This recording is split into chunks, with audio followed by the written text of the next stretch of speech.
El smartphone ha perdido su mística. Hace un par de décadas este dispositivo era el sueño de todo niño y cuando nuestros padres nos lo prestaban o llegaba el momento en el que teníamos el nuestro, éramos partícipes de un noble arte que se ha perdido en la juventud de hoy en día. Me refiero a descargar todas las aplicaciones que había en la App Store, convirtiendo tu móvil en un museo de las aplicaciones más estúpidas de todo 2008. ¿Quieres recordar cómo era tener un smartphone cuando esto era novedad y qué fue lo más descargado en el lanzamiento de la App Store mientras repasamos las aplicaciones más absurdamente inútiles y cómo un vídeo pregrabado de cerveza hizo que su creador se hiciese millonario? Pues ponte cómodo que comenzamos.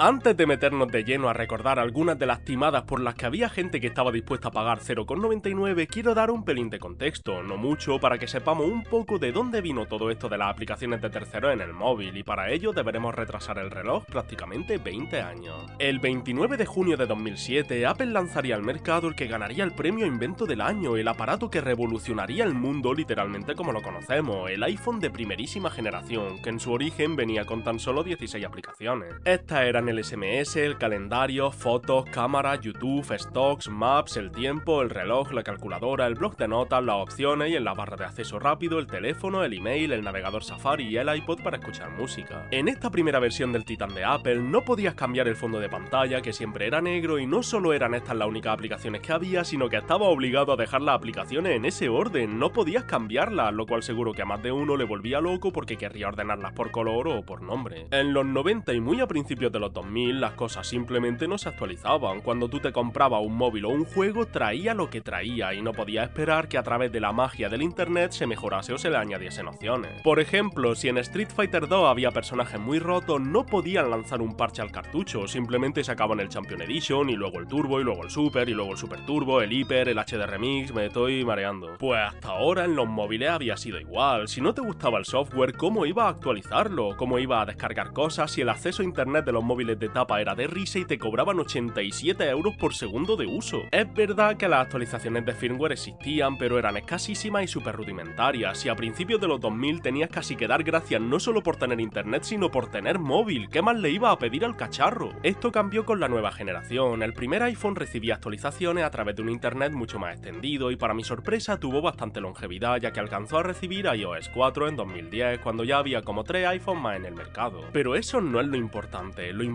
es las posibilidades que esto abría, y más específicamente el anuncio que Steve Jobs realizó en octubre de 2007, aquel en el que anunciaba que Apple pondría a la venta un kit de desarrollo de software para los que quisieran desarrollar aplicaciones en el móvil. La herramienta se lanzó en febrero de 2008 y se llamó SDK, permitía a los desarrolladores crear aplicaciones para iPhone y iPod Touch utilizando Xcode, y si tenía el kit normal que costaba $99 a diferencia del corporativo que costaba 299, podía hacer lo que quisiera. No necesitabas trabajar para ninguna empresa, vamos, es que ni siquiera necesitaba hacer una aplicación seria. Mientras estuviese registrada, certificada y Apple le diese el visto bueno, podría ser vendida en su store, lo que abrió un absoluto mundo de posibilidades a todo el que tuviese un ordenador, conocimientos mínimos, una idea graciosa y un par de tardes libres. Tras unos cuantos meses, el 11 de julio de 2008 se lanzó al mercado la segunda generación del iPhone tras el éxito mundial del primero, el iPhone 3G, que entre todas sus nuevas actualizaciones traía de base una aplicación nunca antes vista, la App Store. El hecho de que pudiese acceder a más aplicaciones de las que te venían en el móvil de base era un punto tan importante del iPhone 3G que su eslogan era "hay una aplicación para eso", indicando que gracias a la App Store podrías descargar aplicaciones para literalmente cualquier cosa o hobby que se te ocurriese. Más tarde se lanzó en iPod y todos sabemos cómo termina la historia, pero originalmente la App Store era finita, se lanzó con exactamente 500 aplicaciones, un número que palidece en comparación a las más de 2 millones que hay en la actualidad. En esta época podía incluso llegar a pensar en probarlas todas, aunque prepara la cartera porque de estas 500 solo 125 eran gratuitas. Ver el vídeo de presentación de la App Store es una gozada como un usuario de internet del 2026 porque ves a Steve Jobs soltar cosas que a nosotros nos parecen completamente lógicas, como que si te descargas la app se actualiza con el tiempo, que las cosas gratis son gratis y la gente aplaude como si le hubiesen enseñado a crear lluvia. Y con eso creo que hemos cubierto bastante bien los orígenes de todo esto, por lo que ahora toca entrar en materia. A continuación echemos un vistazo a las estupideces boludeces que eran capaces de cocinar los programadores más ineptos del 2008. Al lío. Intentar encontrar una lista de las primeras 500 apps es muy difícil, hace ya 18 años que se lanzaron e inclusive he leído artículos que dictan que realmente eran 552 y que las gratuitas eran 135, o sea que ni los números son concisos. He estado investigando en blogs de hace 20 años y he encontrado un artículo que muestra las aplicaciones más descargadas en las primeras 12 horas de existencia de la App Store, y entre redes sociales y aplicaciones de deportes podemos ver como la reina absoluta es el Super Monkey Ball. Puede parecer casualidad, pero no lo es. En este juego movía a los monetes moviendo el iPhone, es decir, con el acelerómetro, y esta era una de las aplicaciones que mejor demostraba cómo funcionaba esta mecánica del aparato, así que la gente simplemente lo compraba para ver y enseñar a los demás que si giraba el móvil el mono se movía, era el futuro. Y es que cuando el mercado estaba en prepañales, había aplicaciones que se volvían populares simplemente por el hecho de que utilizaban las capacidades del iPhone, que eran nuevas para el usuario de a pie. Es como cuando salió la 3DS y tenías que enseñarle a tu tita el atrapacara solo porque, madre mía, tiene profundidad. De este tipo de usuarios, de aquellos que solo querían probar de qué era capaz su iPhone o enseñárselo a sus amigos para sorprenderlo o gastarle una broma, nacieron estas aplicaciones que normalmente costaban 99 centavos y tenían una vida útil de 19 segundos. Echemos un vistazo. En otro artículo escrito en diciembre del 2008 me he encontrado que la segunda aplicación más comprada después del Crash Bandicoot Nitro Kart era el maravilloso Koi Pond, un simulador de darle con un palo a un riachuelo que podía o podía no contener peces koi. Esta es la gracia entera, desliza el dedo y mueve el agua, le da un toque seco y es como si hubieses tirado una piedra, todo tenía sonidito muy satisfactorio y tenía un total de 16 opciones distintas para personalizar tu estanque. Cambiaba el muco de las piedras, si había vegetación o no, cuántos peces pasaban, de qué tipo eran y qué sonidos de la naturaleza se escuchaban de fondo. Y ya está, no necesitaba más para estar en el top de venta, y hay decenas de vídeos en YouTube de gente que lo enseña porque en la época era lo más guay del mundo y súper realista. En este vídeo de hace 17 años, que tiene tan solo un comentario de hace 16, nuestro hombre Plan 4567 pregunta si se pueden usar más de 2 dedos, porque esto era lo que le importaba. El iPhone podía detectar 2 pulsaciones a la vez y la gente solo quería poder demostrarlo.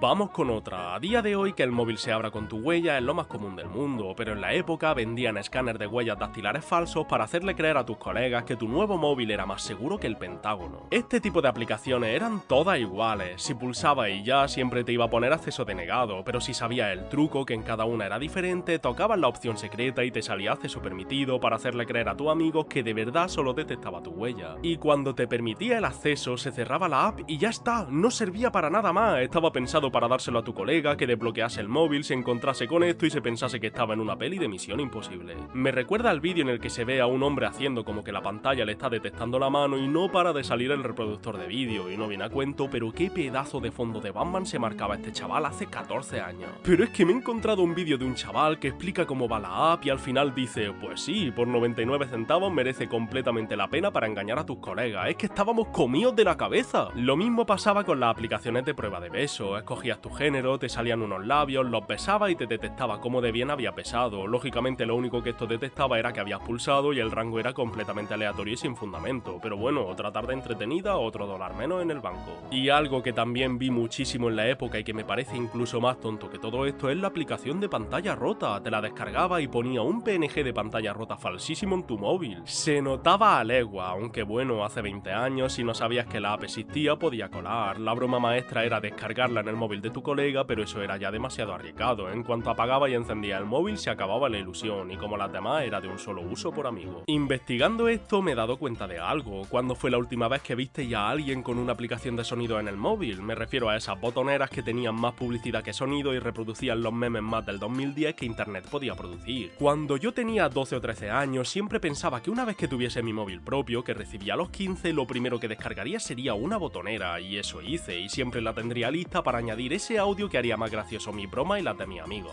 Luego nunca la utilizaba, las bromas en conversación iban demasiado rápido para reaccionar y la mayoría de sonidos costaban un euro adicional, pero oye, estas experiencias se han perdido y habría que traerlas de vuelta. Otro engañabobos que también tuvo su espacio en los móviles de tapa era el de las aplicaciones de rayos X, que básicamente lo único que hacía era mostrar una imagen de unos rayos X aleatorios de una mujer en ropa interior que se movían a la vez que tú movías el móvil. De nuevo, en una fiesta lo sacabas con previo conocimiento de que iba a mostrar una mano, te lo ponías en tu propia mano, sacabas 2 sonrisas, te reías más aún cuando lo ponías en la cabeza de tu amigo y seguía mostrando la mano y no lo volvía a abrir, y no se necesitaba más. Las llamadas falsas tienen más años que el mismo teléfono y con las aplicaciones se facilitó mucho la broma. Tú te descargabas una de las decenas que había, la que más anuncios tuviese a poder ser, y era bastante customizable. Ponías la foto y el nombre que iban a salir, el tono de llamada, incluso podías programar la llamada para dentro de un par de minutos para que pudieses dejar el móvil de manera insospechada encima de la mesa y de repente ¡pum! La gente siempre tiraba de cosas súper inverosímiles, como ¡ay! Me llama José Luis Rodríguez Zapatero, presidente de España entre el 2004 y el 2011, y la broma se pilla rápido porque todo el mundo sabe que de 8 a 10 el presidente está grabando los nuevos episodios de Super ZP, no puede atender al teléfono. Pero si hacías como que te llamaba la novia o novio de un colega, o tu abuela, o cualquier cosa mucho más realista, la broma podría llegar mucho más lejos, solo había que tener los pies en el suelo, unos dedos rápidos, y con una llamada falsa te podías librar de cualquier persona que intentase que le donase a la Cruz Roja. Y bueno, he avanzado suficiente, ahora hay que parar un poco para dedicarle su propia sección al absoluto GOAT de las aplicaciones inútiles, la aplicación más descargada del primer año y medio de la App Store, el rey, el indiscutible, el que apareció en telediario, en revistas, artículos y que todo el mundo tenía, el clasiquísimo iBeer.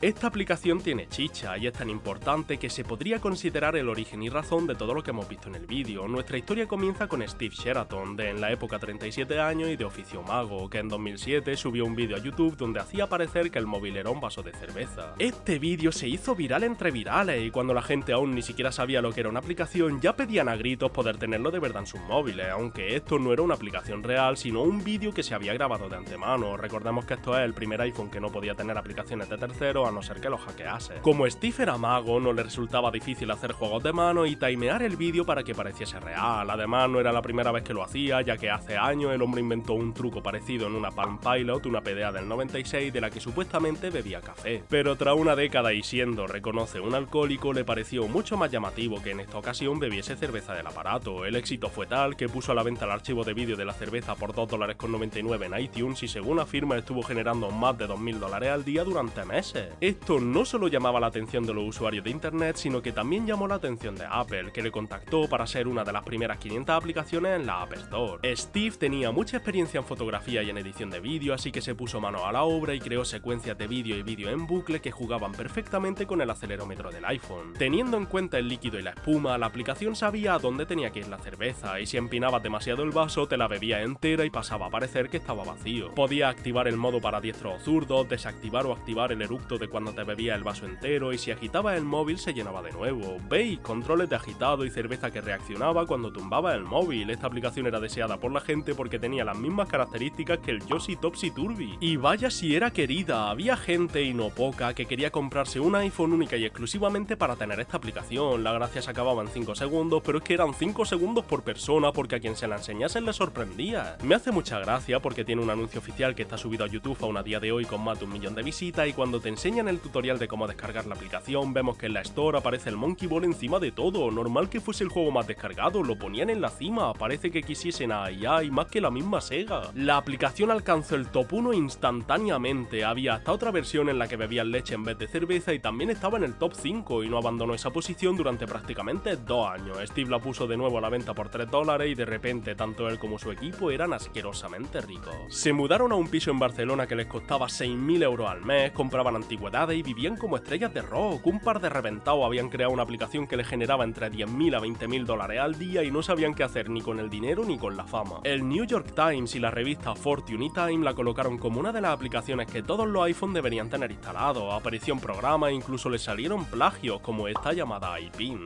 La empresa de Steve, Hotrix, les demandó por $12.5 millones por copyright, pero al final acabó acordándose en un punto medio de manera confidencial. En 2010 la aplicación finalmente dejó los tops de descarga, empujada de manera natural por las aplicaciones más novedosas, y esto no molestó a Steve, que como mago afirmó en una entrevista no hace mucho que hacer el mismo truco muchas veces la aburre y que un chiste solo se puede hacer tantas veces hasta que te cansa. Y se ve que le gustó Barcelona, porque a día de hoy con 52 años vive en una granja en España con su familia y quizá le tenemos que dar las gracias por sin querer haber creado un género de aplicaciones cada una más inútil que la anterior. Este género se podría definir básicamente como vamos a hacer que nuestro iPhone sea una cosa que realmente no es, y las demás opciones tienen historias muchísimo menos interesantes, como por ejemplo esta que lo convertía en un mechero. La aplicación de Zippo te daba lo que publicitaba, ni más ni menos, tenía unos cuantos mecheros para personalizarlo y usar el que más te gustase, no sé si eran de pago o no, ya me fastidiaría pagar por skins de mechero, y una vez escogido tu favorito, hacías lo que esperas. Quitas la tapa, le das a la piedra, sale la llama, y si mueves el móvil para un lado o para otro, la llama se mueve, si lo pones boca abajo quema el mechero y si pulsas la llama el móvil vibra porque te estás quemando. Esta otra es algo más utilizada a día de hoy en las bromas peores actuadas de todo TikTok, pero la aplicación de maquinilla de afeitar también es de la época, hacía el sonido, vibraba y como hace 20 años no era tan común tener un mímico en el bolsillo, la gente se lo creía muchísimo más. Sin duda alguna, una de las más populares de este género era el Phone Saver, que te daba un mango de espada láser, 6 colores para escoger y hacía soniditos tanto de estática como al mover el móvil. En mi primer móvil esta aplicación era una obligatoria para mí, la había visto en tantos vídeos que debía entretenerme los 20 segundos que te mantiene atento, pero la versión sin copyright fue tan popular que eventualmente Lucasfilm metió mano. En 2010 se lanzó Star Wars Lightsaber Duel, en la que podías enfrentarte a otros jugadores por Bluetooth agitando tu espada y tenía una barbaridad de opciones, mangos, personajes y colores de las películas y juegos, creación de personajes, podías hasta usar la fuerza, una locura. Pero podemos bajar aún más el nivel. En la época existían las aplicaciones de linterna que hacían dos cosas. Si el móvil tenía linterna, simplemente la encendían, era lo mismo que darle al botón del propio iPhone, con la diferencia de que podía variar la intensidad mucho más fácil. Y si el móvil no tenía linterna, como todos los iPhone antes del 4, lo que estas aplicaciones hacían era simplemente poner la pantalla completamente en blanco y subir el brillo de la misma al máximo para que alumbrases con eso. Y para terminar, qué mejor que una de las cosas más locas que yo he visto en toda mi carrera como persona que ha estado en internet, algo que ni siquiera sé cómo Apple permitió que se pusiese a la venta, algo mítico, legendario, la aplicación I Am Rich. Esta aplicación tiene esta página de Wikipedia, fue creada por Armin Heinrich el 5 de agosto de 2008, qué curioso que su apellido contenga la palabra Rich, no sé si es el suyo real y no era ni más ni menos que una aplicación que costaba 999.99 dólares, el precio más alto que Apple aceptaba. La aplicación fue comprada por 8 personas en el poco tiempo que estuvo a la venta antes de que Apple la detectase como un intento de estafa y la eliminase. 6 de las ventas fueron en Estados Unidos, 2 en Europa y de entre esas 8, 2 que no se sabe cuáles fueron reembolsadas, generando un total de 5.600 dólares para su creador y 2.400 para Apple, que se llevaba el 30% de todas las ventas de la tienda. Según su creador, la aplicación se lanzó como una forma de expresión, como arte y no como algo que debía ser comprado, ya que Armin en ningún momento buscaba ventas, simplemente era una especie de burla a los usuarios que se quejaban de las aplicaciones que costaban más de 99 centavos. Y la descripción de la app así lo avisaba, ya que rezaba lo siguiente: el icono rojo de tu iPhone o iPhone Touch siempre te recordará tanto a ti como a los demás que te lo has podido permitir, es arte, no hay función oculta. Tras pulsar la I en el menú principal se te mostrará un mantra que te ayudará a mantenerte rico y sano. Si esto es muy caro para ti, mira mis otras aplicaciones que son mucho más baratas. Y todo esto era verdad, no había nada oculto, solo una foto de una gema roja que al pulsarla hablaría recitando el mantra que menciona la descripción: soy rico, me lo merezco, soy bueno, saludable y exitoso, con un error ortográfico en el deserve de merecer al que le faltaba una E. I Am Rich es un caso de estudio porque muchísimas personas lo han intentado imitar con precios muy bajos e intentos de estafas reales. Hay hasta libros con esta premisa, pero ninguno de ellos ha tenido ni la mitad de gracia que el original.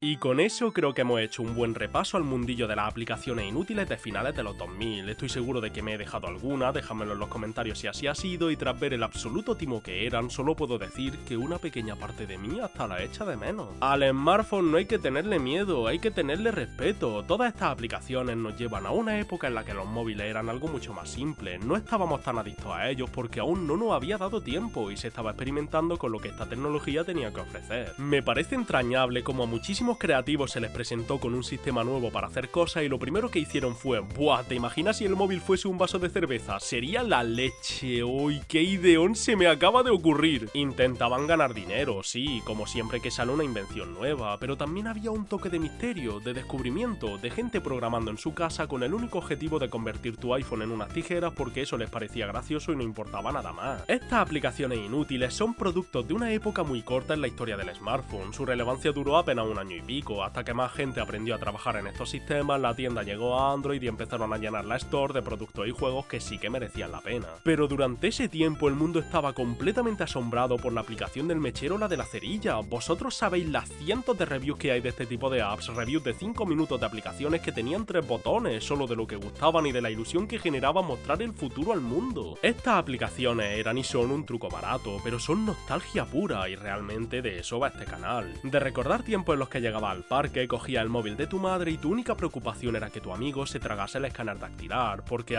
¡ay leche! Me está llamando el Obama 100% real, qué oportuno. Claro, es que allí es otra franja horaria. En fin, dentro outro. Y hasta aquí el vídeo de hoy. Siempre había querido tratar las aplicaciones inútiles de principios de la vida del smartphone y nunca había sabido cómo enfocarlas. Resulta que hubo suficientes como para rellenar 20 minutazos de vídeo. Espero que haya merecido la pena para vosotros. Antes de la despedida, dar gracias, como no, a los miembros del canal que han conseguido que convierta esto en un trabajo, a los fans de los retro, a los maestros de los retro sacrificios, de CDI, George for Fire, Majestic Skull, Patata, Band, Pelusa X, Red Gigant, Blue Jester, Lipali, Ponce, Sitz Lara, Brim, Arlagraña, Demington Jack, Kenichi, Emichakakun, V Marco y Blingy. Y en especial a los que se echan el canal a la espalda. Una gracia inmensa a los adictos a los retro Black Shiron, Narlet Atlit, Elian, Siri, Iron Yer, Joana Martínez, Memi Bolilla, Matías Nicolás Parreiro, Dapper, El Gordo Ciclón, Nacho Ar, Iván Malarde, Coita V, Aleto 911, Agustín Miranda, Bot Queen, Octavio Mauri, El Danis Idiota, Señor Robot, Bluehul, Nico Raptor, André, Gato Naranjero, Derek Fan, Swix, Al Bartolomeo, Kime Liendro, Nacho Shuffle, Radish, Provenza, Diego, Sabaini, Tapagón, Nadia Pastelito, Choque, Lucio, Valentín Balompié, Gonzalo Nieto, Rubén Guzmán, Nido, Rafa, J, Alex Severino, Nia, Camcharm, Tobías, Clocket, El Fran, Giro, Levin, Félix, Isanjeru, Arián Gómez, Hakimi, Pato Blorer, Keviroz, Chavin, Tangi Mandarina, Lautaro Jin, Shindo L, Nicoluti, Taichi Hikari, Ángel Gael, Anita, 666 Hellcat, Ignacio, Mimisayo, Estoy Fuera de Órbita, Maleficarum, Termoshead, Juan Esteban, VNTC, Swagger Fran, Jane, Yoshinobu, Chocomin, Temacardón, Lautor Allende, Morgan, Quip YouTube, Joaquín Moyano, Esteban, Viante V, Lunadar, Calzari, Akiyama Chris, Ramicida, Burger, League, The Star Blue, Jael, Iván, Jate, Jaston Rodríguez, Condon Boni, Gamer, The Dragon, RB 2600, Demian, Alexito, Gamemaker, Andrés F, Penta, Sofía, Sin Your Teeth, Facu Vanegas, Mr. Fettuccini, Godig, Roxy, El Papu, Meta, Luis Serrucha, Apolo Polo, Martín Zanaya, JS Mega, Estrella, Valentín Benoli, Adriano, Benry, Daskel Chat, Morales, Ale-M, Gonza Montiel, Nene Chido, La Loca R, Lil Lugue, Guián, Olivia Neutrongón, Galaxias Congeladas, Baguilau, Sierra Heights, Alejandro González, Ryder, Daniel Jennings, Blue Grape y Otomo Syndicate. No tengo ni idea de dónde meter este vídeo, supongo que lo meteré en historias del internet antiguo porque realmente juegos no son, pero tampoco tiene mucho que ver con internet, bueno, supongo que se descargaban de ahí, creo que le estoy dando demasiadas vueltas. Y ahora sí, gracias por ver el vídeo hasta el final, si quieres ver más sabes dónde estoy, si quieres apoyarme sabes cómo hacerlo, sois los mejores, nos vemos la semana que viene, chao.